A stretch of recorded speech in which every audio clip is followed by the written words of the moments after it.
Hey there, everyone. Today we're talking about how to keep love fresh. Firstly, plan some surprise events for your partner to heat up your relationship on memorable days. Being honest and open with your partner about your feelings is also important. Remember, love isn't just about feelings, it's also about actions. If you truly care for someone, you'll take the necessary steps to keep that love alive and vibrant. So here's a tip. Don't hesitate to express your feelings of affection toward your partner. They need to feel cherished too. Let's stay positive and keep love alive. Weston's ranch, Callaway Ridge, spread across acres and acres of land, a patchwork of golden fields and grazing horses. The house was a sturdy two-story structure with a porch that looked like it had heard more stories than Isla had ever told. Weston led her to the kitchen, where the scent of cinnamon and coffee hung in the air. "Have a seat," he said, pulling out a chair that creaked under her slight weight. While he poured water into a kettle, Isla took in the space. Hand-stitched curtains, wooden cabinets polished by years of use, and a fireplace filled with pictures of the Callaway family.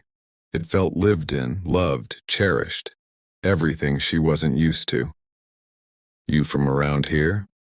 Weston asked as he set a mug in front of her. "No," she said softly. "I just kept walking." He studied her again, the way someone watches a horse learning to trust for the first time. "Everyone's got a reason for running," he said.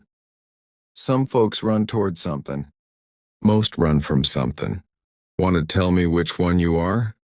Isla stared at the mug, her reflection distorted in the steam. "I'm running from the life that made me feel invisible." Weston didn't push. He just nodded like her answer was enough. "You're safe here." Safe. She hadn't heard that word in years. Later, he showed her the ranch, the horses, the barn, the quiet corners of land where wildflowers pushed through the earth stubbornly, beautifully. "This place," he said, looking over the fields, "has room for anyone who needs to breathe." That night, she slept under a roof that didn't shake with arguments, didn't echo with loneliness. And for the first time in forever, she slept deeply. Weeks later, the air shifted into autumn, crisp and smelling faintly of apples and wood smoke. Isla found herself laughing more, working more confidently, and sometimes catching Weston watching her like she was sunrise itself. One evening, they sat on the porch steps, a blanket over their legs, the sky filled with stars. "Weston?" she asked softly. "Why did you say that first day? That I'd already given you everything?" He turned to her, his expression open, unguarded. "I meant it," he said.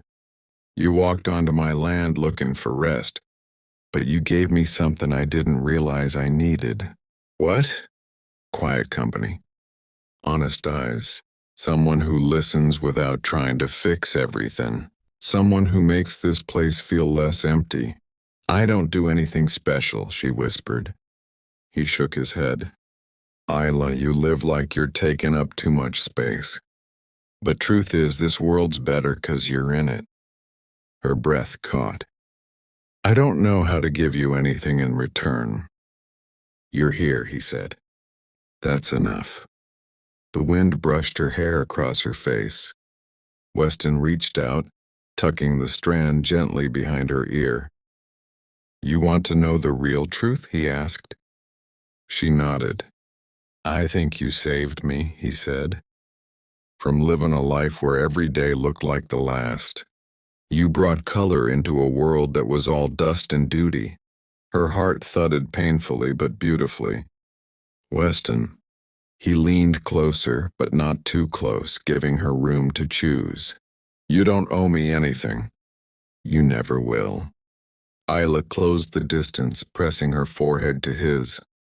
"I want to give you something," she whispered. "What's that?" A chance. Her voice trembled with courage she didn't know she had. A chance at whatever this is.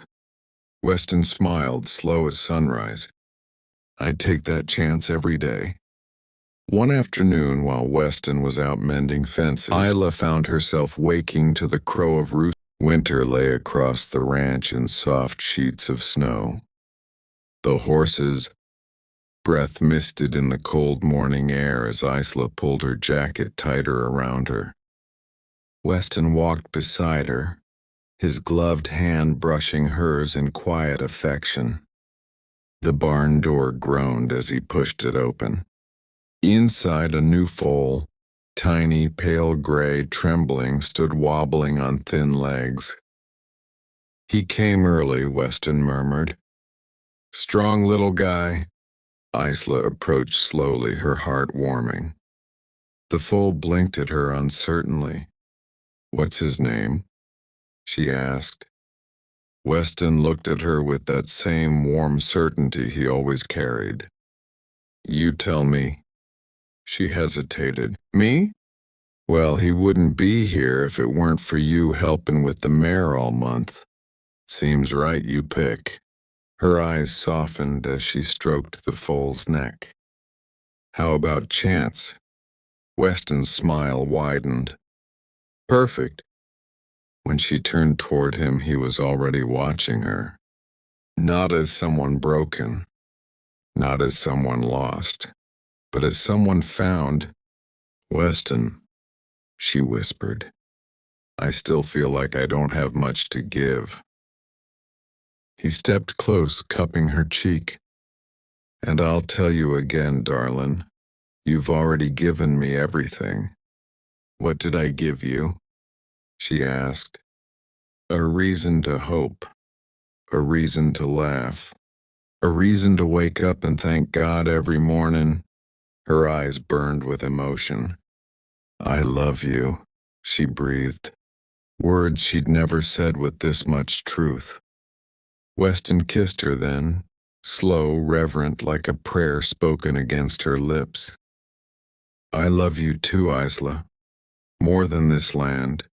More than the sunrise, more than anything.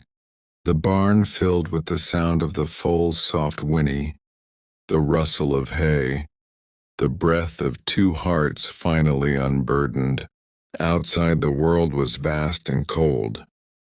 But inside, wrapped in the warmth of love and second chances, Isla realized she had never been empty. She had been full all along, waiting for the right place and the right person to see it. And Weston had. From the moment she stepped onto his land,